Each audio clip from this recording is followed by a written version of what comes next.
Hey, Mark, what do you want to drink today? That's a great question, Dan.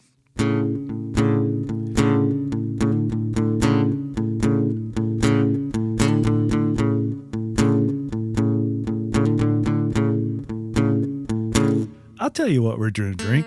We're going to drink coffee. Coffee? That's not whiskey. No, I'm protesting. Protesting. Well, I don't know. Is it really allocation season anymore? It seems like everything's allocated. Yeah.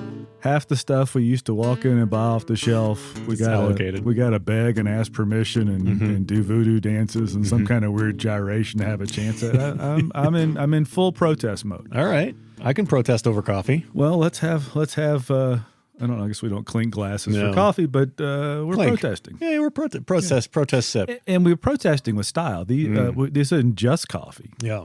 Tell us what we're drinking. We're drinking cortados from your very machine that you made for us just now. Yes. In very nice glasses that could just as easily be whiskey glasses. They're super heavy. My gosh. Very heavy. Very nice. They're beautiful glasses. Well, okay. So we're protesting allocations. Why are we protesting allocations? Well, I don't know. First of all, I guess the industry certainly is going to do what it wants. Mm-hmm. Retailers, merchants going to do what they want. Whiskey geeks are going to do what they want. And I don't, whatever anybody wants to do. But it just seems like there ought to be a better way to share that whiskey or to give geeks a chance at it. Yeah. And as much as merchants rail on the season, and look, I don't envy a whiskey store owner in the least. For literally anything. For anything. But certainly what's probably starts now in early September around George Garvin Brown's birthday and the birthday bourbon release and lasts until everybody's convinced there's no more Pappy to be found sometime in December or January or February. They're getting hundreds of phone calls from people that never bothered to shop with them before that all of a sudden now want to have a bottle of whatever. Yeah. They're coming in the store all day long. They're taking their staff's time. I get it. But it just seems like the loyalty that they all profess that they want in their locally owned stores doesn't always get rewarded. So I want them to do whatever they think is best for their business. But it would be nice if they figured out a way to just easily, simply turn away the people that are just there to get a bottle to flip, reward the people that shop there all year long. Right.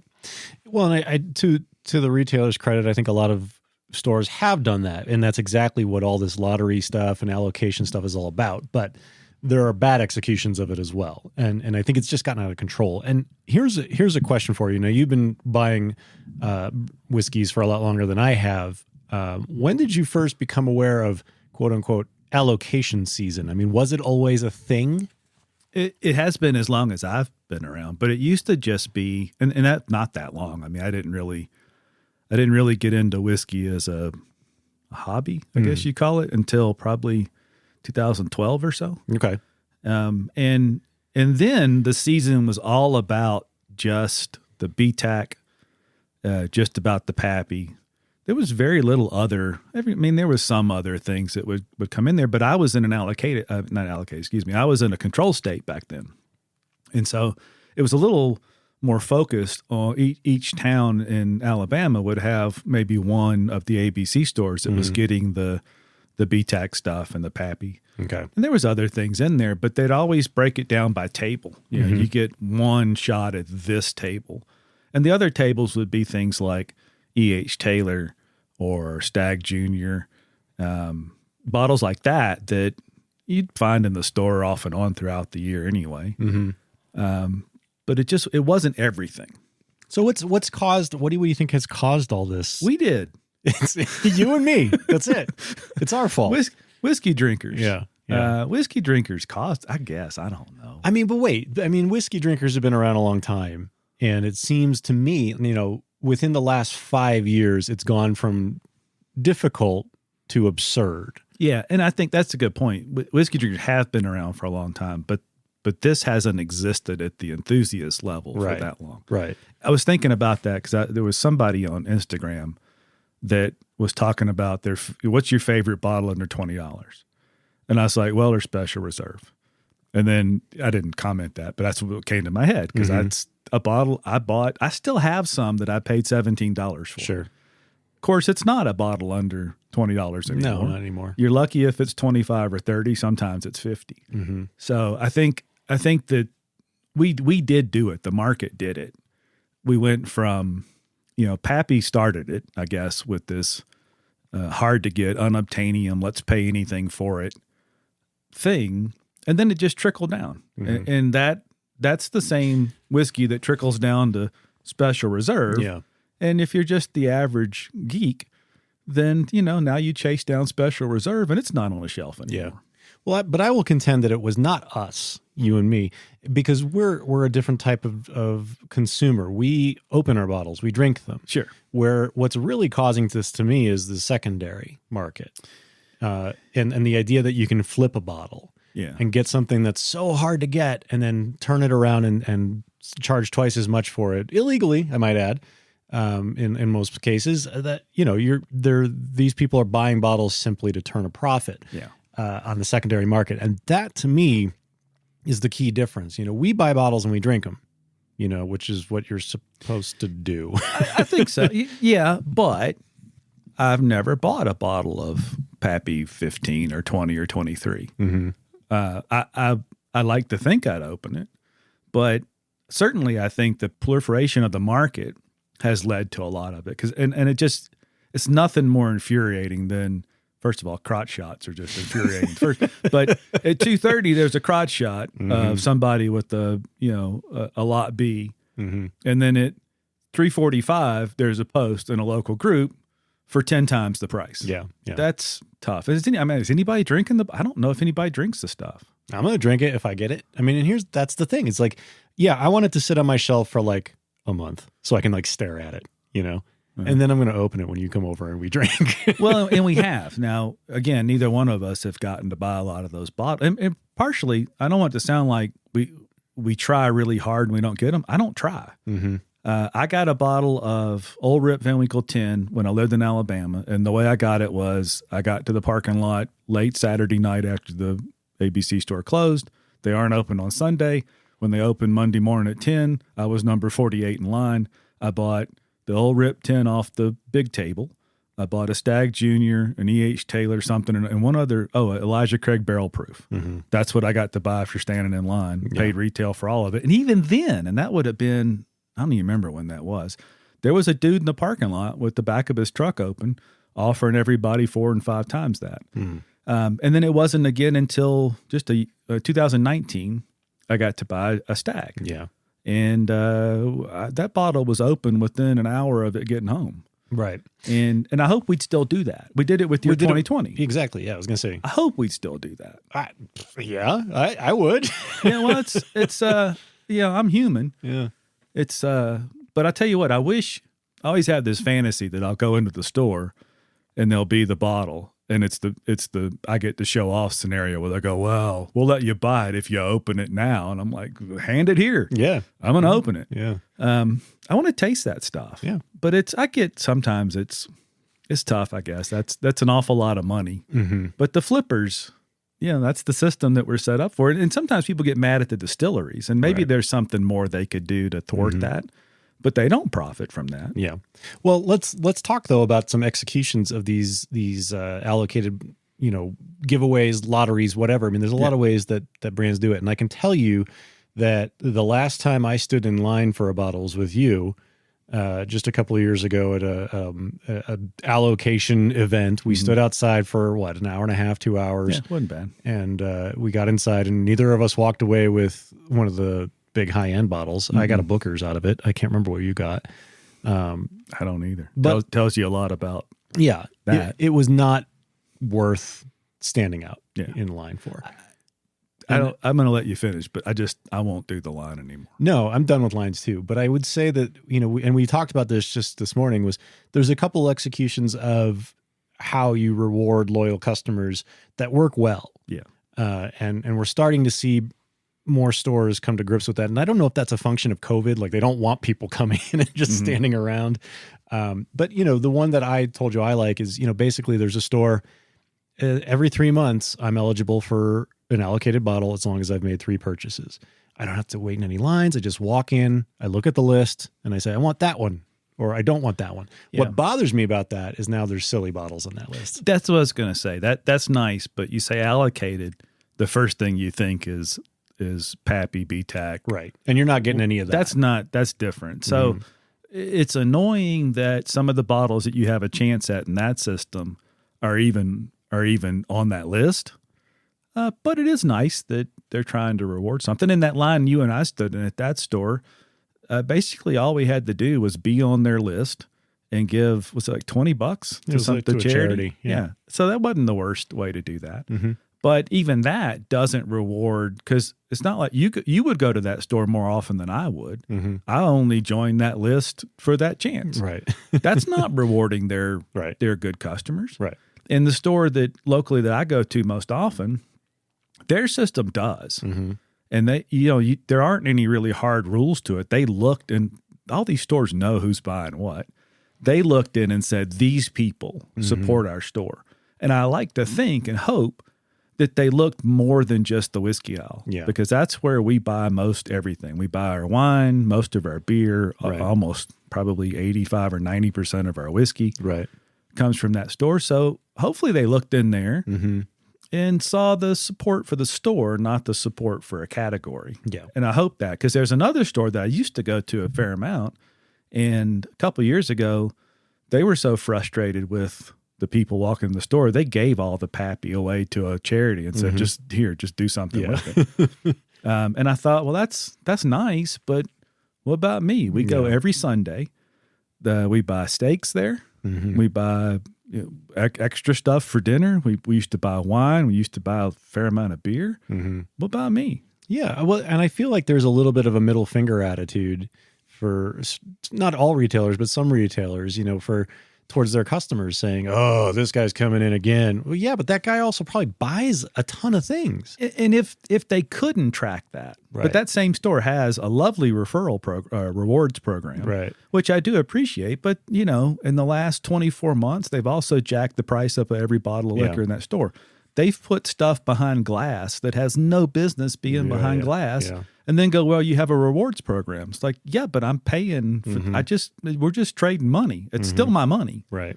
So that's frustrating. There is another way. I mean, and this comes with its own little sticking point. And for a lot of people listening who are not going to want to do this, but the way I've gotten to taste Pappy, 15 or whatever, was because I'm loyal to a store and I've developed a relationship with the owners.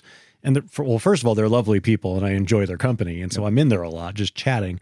But that's kind of how I got to the point where I could call in a favor every once in a while. And that's what I did when I got the bottle for your birthday.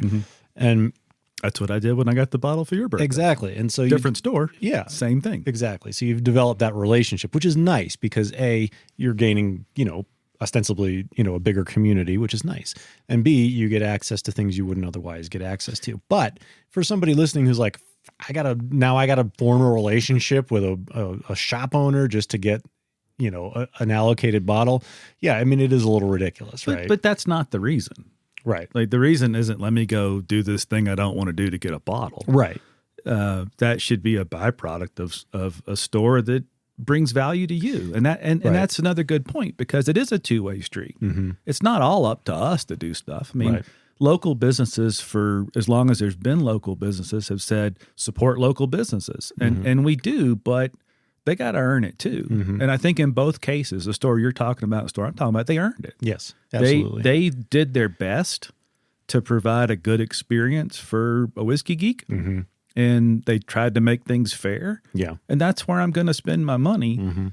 It's hard, though, I know, because people just want those bottles. Yeah. And those store owners, in my opinion, humble opinion, and again, their business, hard way to make a living, I've done it before, they need to do something, too, to thwart that. They don't need to, if it was my store and Whiskey Geek dude came in October, what you got, what's behind the counter, can I get a bottle of Pappy? I'd turn that sumbitch around and send him straight out, because I know he's never been in the store before. Yeah. Don't work with them. Well, but why is there that gatekeeping? I mean, that's the thing too. Like why, in what other retail situation is there gatekeeping like that? I mean, If I walk into a store and I want or need something and it's there and it's expensive, I can still buy it. I pay more for it, but it's still there and I can buy it.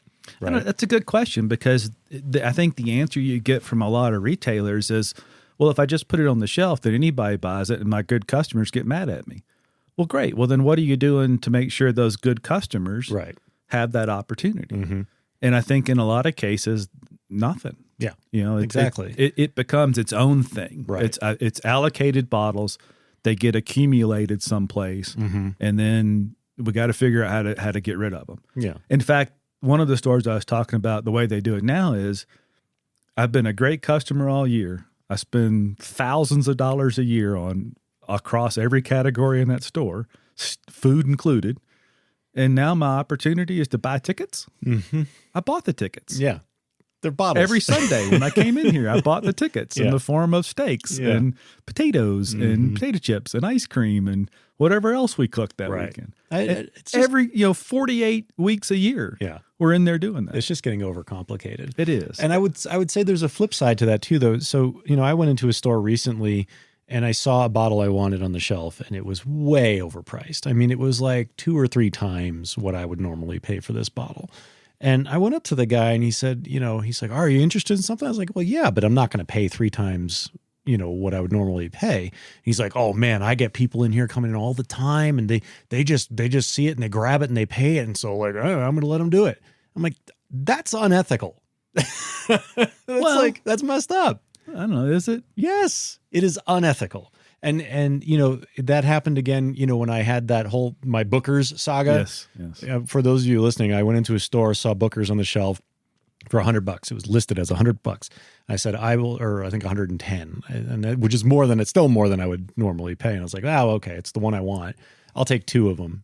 There was nothing about allocation. Guy took him out of the case. Sitting on a shelf, $110. It was the price, the asking price. And then all of a sudden, the guy's calling the owner of the shop, and I'm standing there for 10 minutes. And the only reason I stuck around is because the guy had my ID in his hand while he's on the phone walking around the store. And then he comes back. He says, "Oh no, these bottles are 135 or something, or 140." The hell they are! It's right there for 110. That's wrong. That's unethical. I'm sorry. It may be borderline illegal. Illegal, yeah. But I'm sorry. But if you're putting something on the shelf for 3 times retail, that's price gouging. It's unethical. I'm sorry. But, I don't care if you can get it from some guy who doesn't know any better. That sucks. And I'm not going to buy from you. Like, you're just an unethical person. Like, I don't want to like give you my money. Yeah. I don't know. I have a harder time drawing that line because I know how hard it is. I just think they need to die by that sword too. Mm-hmm. But they don't. Right. And the reason they don't is because there really is somebody that's going to give them $2.50 for a bottle of Blanton's. Mm-hmm. And that's ignorance on the person's part buying it. Sure. And again, I think the owners of these stores, if they don't like it, they have an obligation to help change it. If they don't like it. Maybe that person likes it that way. They like sticking stuff on the store. That brings up a good point too. I can't imagine that the bottles we're talking about in the course of a year make up that big a percentage of the revenue of the store. Definitely not. I don't know. It'd be nice that maybe we'll have somebody on that's in retail that can talk to that. But if I think about the stores I go into, if they sold all the bottles that are overpriced in one of the stores I still go to that I don't buy whiskey in there anymore. I still buy the food. I don't buy the whiskey anymore. Mm-hmm. Maybe that would make a difference. But we're not talking about that many bottles and that much of a differential over, because they're selling the bottles at mostly close to retail in these systems, these programs. Mm-hmm. It's not that much revenue. No. I think, and the other thing I've spoken with some retailers, and one thing I have heard consistently is that the margins on whiskey are not good. The margins on wine are much, much better. Yeah. And so, no, it's that bottle's not going to make up for, especially if you're selling it at retail to your loyal customers or in your lottery, it's not going to make up anything. And, to me, it's if you're trying to get people into the store to buy other things at higher margins, work that into your program. I don't care, but don't make me stand in line at the end of the year after I've spent all that money. Well, and that's why I say, personally, I want some credit for the other shopping, because if I spend $1,000 in the main store I go to, right? Yeah, 700 of it 600 of it's going to be whiskey. But it's not all the special bottles. I'm buying my Wild Turkey 101 handles there. It's not all whiskey at all. A lot of that's beer and wine because we have beer and wine here. I just want credit for that. And this particular store, I believe they've done that. Yeah. I don't have to worry throughout the year or meet those criteria you talked about. There's just a bunch of whiskey there it's not the BTAC stuff. It's not that level of allocated, but it's the E.H. Taylors and it's the Old Fitzgerald and it's that stuff. And every month or two, I just get an email that says, here's the list. And we all email. I don't even know how many people are in that program. Right. But you email back your top 5 in order, and based on who emails at the right time, that's what you get. I like that. I do too. And I think this whole conversation, all I'm thinking about is, okay, who benefits from this nonsense? Like, who benefits from it? Who's making money based on allocations and all this? And the only thing I can think of is the distillery. Oh, no.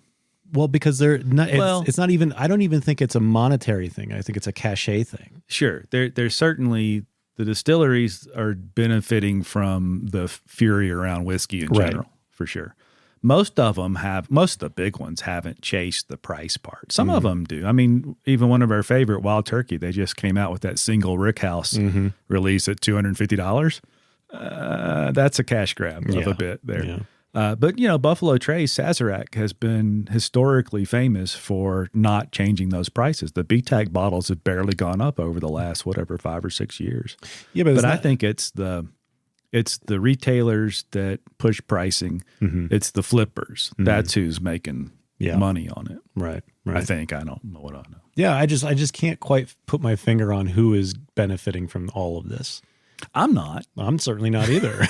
Well, I say that because of the way my favorite store does it. I feel like I have benefit. This has been the first full year of that program, and I've bought. I won't be able to remember them all, but.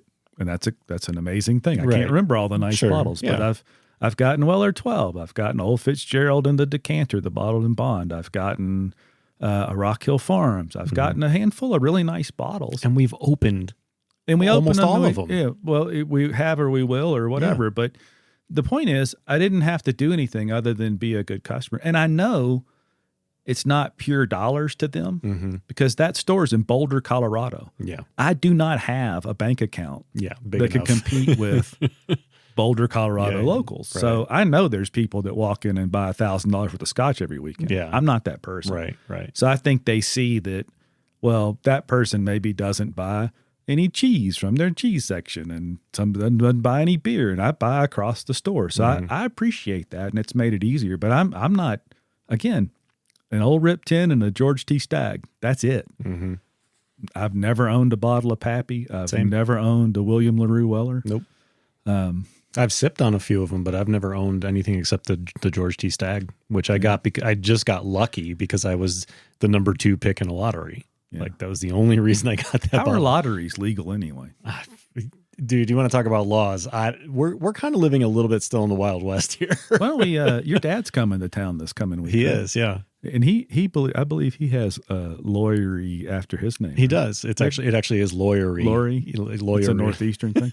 Maybe he can explain to us how a store can just decide to have a lottery, because I thought there were rules around that. Well, but that's where, again, I mean, federal law or state law, I mean, things I think can vary from state to state. So I don't know what did that sound like I knew what I was talking about? It did. Good. It did. I was expecting an answer at this point. Yeah. Well, we can't do anything about that. Yeah. I don't know what the laws are, but the fact of the matter is, I think lotteries are actually used to get around the sticky regulations. Let's go back to your question. So why does that have to be complicated at all? Why, if a store's procedure is truck pulls up, things come off the truck, they are received in inventory, they go onto shelves, they get sold. Why would whiskey, regardless of its status, be any different? Right. I can't imagine that being workable for the store because people would just be milling around all day long, clogging the store up, causing problems, waiting for that to happen. So I don't, that's a lovely thought, but would I even want that? I don't want to go hang out at a store all day long. No, but I mean, you don't also have to put things out the second it comes off the truck. I mean, you could put something out. But now we're back into a system. No, not. When do you put it out? Well, as a shop owner, I put it out whenever the hell I feel like it. It's Tuesday morning. I'll throw out a bottle today. See what happens. Okay, so every Tuesday, here comes 30, not every 35 Tuesday of us. Well, great, but they're in the shop, right? Yep, and they're gonna buy something. Nah, maybe most of them. Maybe like 5% of them buy something. So Tuesday, 11 o'clock, 3 bottles of Stag, a William LaRue Ale, and a Pappy 15 hit the shelf. One geek happens to be there. Phone comes out of the pocket, bang in the groups. 35 people rush the store, and it's a mess, and it's a madhouse, and now they're mad because it's not there, and the store doesn't know what to do. And then next Tuesday, he must put it out every Tuesday, and they're back Tuesday. He doesn't put it out. Can you just not imagine what a mess that would be? And that's probably how we got here. But that to me is a false narrative. There is not, I mean, if I'm a shop owner, what am I doing? First of all, I'm standing there all day long, hoping somebody comes in and buys stuff. Yeah. And then every Tuesday somebody comes in and they only want that one thing. And they're not going to buy anything else. That's my point. Maybe they will, maybe they won't. They won't. But they know that this is a shop where they might be able to get something. So then they start showing up. Well, eventually they're going to be there and be like, oh, you know what? While I'm here, I need some whatever. They don't, though. They're doing that at 20 stores. Yeah, maybe. You left Facebook and don't see these groups anymore. Yeah. Who's got the call from Total? Who's got the call from here? Let's go here. This is where they do which lottery. They're just all over the place, and I don't mean it's a we. Yeah. It's our group, right? I'm not trying to separate, but the budgets, the amount of money that these folks are willing to spend on it, they're at all these stores. They're working every angle. I have a little more sympathy or empathy for the retailer than I think you do. But from a retailer perspective, I don't care what's happening on the Facebook group. I care about moving the product, right? So I don't care if I put out a bottle of George T. Stag and the groups know about it and they come in and buy it. That's a win for me. I sold a bottle, you know? And there's just as much choice. There's just as much chance that I'm some Joe Schmo who happens to be in there buying some maraschino cherries and a George T. Stag goes on the shelf, and I go, oh, I'll take that while I'm here. I mean, who cares? From the retailer's perspective. If it's my store, I care because I want to build a long-term business. And part of that long-term business is customers that are repeat business, and some of those are craft beer buyers. I need to create that environment. Some of them are whiskey buyers. And so for me, in order to build a long-term business, I want to reward the people that support my business across the board. Second, those people aren't going to buy anything else. They are the worst of the worst retail consumers. And so all you get is that asshole in your store that will only buy that and will shit talk you for every other reason because they couldn't buy But why do I care as a retailer? So because you have resources that are finite. But so listen, and listen. You asked me a question. I'm going to answer it. Stop talking. You care because you have finite resources. You have 6 employees in a small store, and they're going to spend 3 hours a day talking to people about stuff they can't sell them, they can't buy, they aren't going to give them, and they're not going to quit coming. They're like zombies. Mm-hmm. It's like the whiskey zombie apocalypse. Well, that's why you care. Here's another way to think of that. I'm a retailer. I get a bottle of George T. Stag and whatever, something else, another allocated bottle. What's stopping me from putting one on the shelf and putting one under the counter and calling my loyal customers and saying, hey, I got this bottle. I put one on the shelf and there's one here waiting for you. Nothing's going to stop you. In fact, that's kind of how I got the bottle of 2019 Stag. I walked in the store. There you go. And I forget the guy's name. Nice guy. He goes, what you hunting? I said, yeah, I'm just, I was grab some steaks and I was kind of hoping to see what, he goes, I got a bottle of Stag. Hang on a minute. Mm-hmm. And he's seen me in there all the time. Mm-hmm. It paid off that day. Yeah. What I'm saying is you can't really control, the good customers versus the bad customers. In retail, like you get both, you're always going to get both. There's always going to be the guy that's just out for the allocated bottle. You can't run your business based on that. No, but you also don't have to encourage it. But I think that's a fair characterization. It's never the perfect customer. Right. But it is an amazing resource drain. And having owned a retail business at one point and knowing that one one thing that detracts from, the one full-time person and that part-time person throws the whole day off. It's hard sometimes to figure that out. And I do think that I do wish you could just put stuff on the shelf. I just don't think that's workable for most of them. But I also think about it in terms of other product. Like you think about, okay, I need a cake, but I want this certain type of really nice chocolate for my cake. I'm going to call around and be like, hey, do you have this chocolate? And they're going to be like, no, I don't have that chocolate. I'm going to call somebody else and be like, hey, do you have that chocolate? Yeah, we have it, but it's like really hard to get, so we have to upcharge. Okay, cool. Do it. I need that cake. Well, yeah, but I think the difference is that cake doesn't have hundreds of people aren't trying to make that cake every day. Maybe they and are. They aren't calling in. I don't know the cake world. What if there's this weird allocated cake world? We don't know anything about it. We should be doing cake podcasts. Yeah. There's too many whiskey podcasts. Welcome to the practical already. cake. It's hard, and I don't really pretend to know the answer. I know the way I wish it worked. Yeah. The way I wish it worked is probably closer to what I just wish it hit the shelf. If I owned the store though, and this is probably the closest I can be to being real, because I did try and own a retail business. It was a tremendous struggle. I've worked in retail a lot. Mm-hmm. I think if it was me right now, and I've seen a store in Mississippi that had this sign up, and it listed the top popular, don't ask us. We don't have any. Yeah. Yeah. I think that's the approach I'd take. Yeah. It never hit the shelf. I'd never talk about it. Any call would say, we don't get any of that. Sure. Stop calling. Yeah. There'd be signs up. There'd be a thing on there. Don't call me. Mm-hmm. And I don't know what I'd do. Maybe I'd do charity. Maybe I'd do something, or maybe I just look in the system and say, these top 100 people spent the money. Let them buy these bottles. Well, I cannot explain to you the drain it is. Yeah, I'm sure it is. I'm sure it is. But also think about it in that sense, think about it from the consumer perspective. I come in, I've never been in your shop before, and I see this immediate negative list. Don't ask us for this. I'm going to turn around and get the hell out of there. But you know exactly what it is. No, but if I don't, what if I don't? But what if I'm some guy that's coming in to buy Fireball?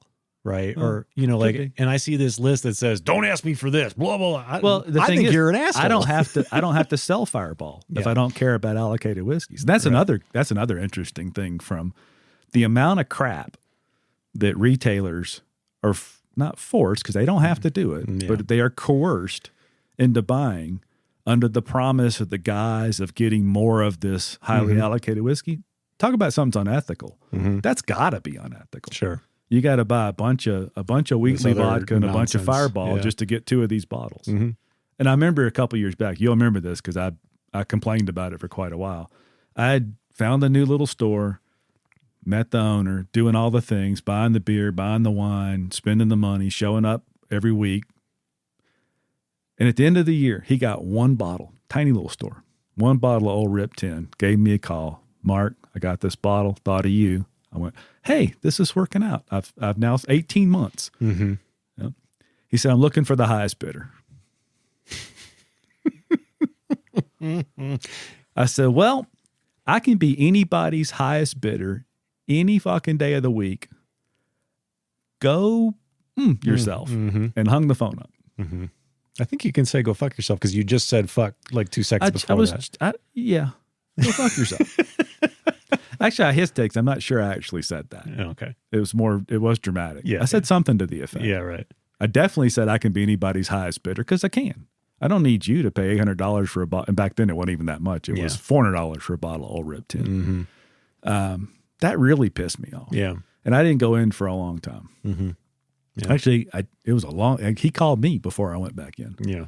But that's just, so this guy, and I did the numbers. Right. And this is just this little store. This was many years ago. I spent $2,200 in that tiny little store. I stepped to the register. I think it was 36 times in the year. And the average money spent was $65. And he turned that away for an extra $200, $300 worth of profit. Yep.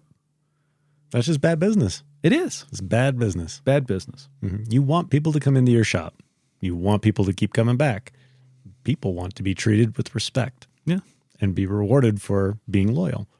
And actually, one of the reasons I kept going to that store, that's where the Kentucky Owl Rye came from. Because he had done exactly what you wanted to do. Mm-hmm. It was funny because he needed to buy a bunch of vodka. Yeah.